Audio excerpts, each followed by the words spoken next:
Assalomu alaykum. Bizni Instagramdan kuzatib turgan aka-ukalar juda ham ko'p Telegramdan SMS kelgan, Telegram mashinalarga aldanib qolayotganligi, qolaversa kartasidagi pullar o'tib ketyapti, telefon ichidagi barcha ma'lumotlar o'tib ketyapti. Men sizlarga to'liq qilib buni tushuntiraman. Hozir xuddi shunday menga ham SMS kelgan. Kecha obunachilarimiz aytgan edi, to'g'risi ishonmagan edim. Sizga Telegramdan SMS keladi. Aytadida deydi, siz faylni bosasiz, telefon ichidagi hamma informatsiya Sberbank, hattoki sizning nomingizdan kreditdan olib ketish mumkin. Endi mana bu golosni yaxshilab eshitib ko'ramiz. Добрый день. Мы набираем людей для увеличения просмотров товара.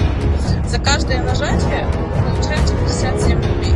В день можно заработать до 600 рублей. Хотите попробовать?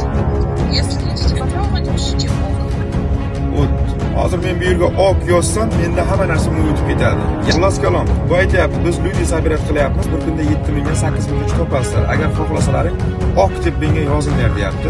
Rus qizi Oksana. Endi buni shunday akkauntlarimizdan o'zgartirib tashlaymiz va chiqib ketamiz, spam berib tashlaymiz. Xuddi shunday qilib, mana shunday привет yo bo'lmasam Telegramdan bironta qiz sizga yozsa, atvet qilmang. Yoki привет deb yozib qo'yganingiz uchun ham yo bo'lmasam davay u yoq bu yoqning rasmini tushirib jo'natadi. Siz bo'lsa qiziq rasmni tushirib jo'natasiz, sizni sraz topadi, tuhmat bilan, bo'xton bilan qamatib yuboradi. Men aytayotgan narsalarim hammasi realni, osmondan, havodan yoki kino ko'rib sizlarga aytmayapman. Juda ham ko'p inson mana shu Odnoklassnikidan, Telegramdan xastava bo'lib qamalib ketyapti. Bunga o'xshaganlar fayl yuboradi. Eta tida, eta vida deydi.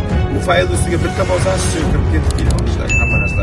Ogoh bo'laylik, yurakchani bosib videoni yana podpisatsiya qilib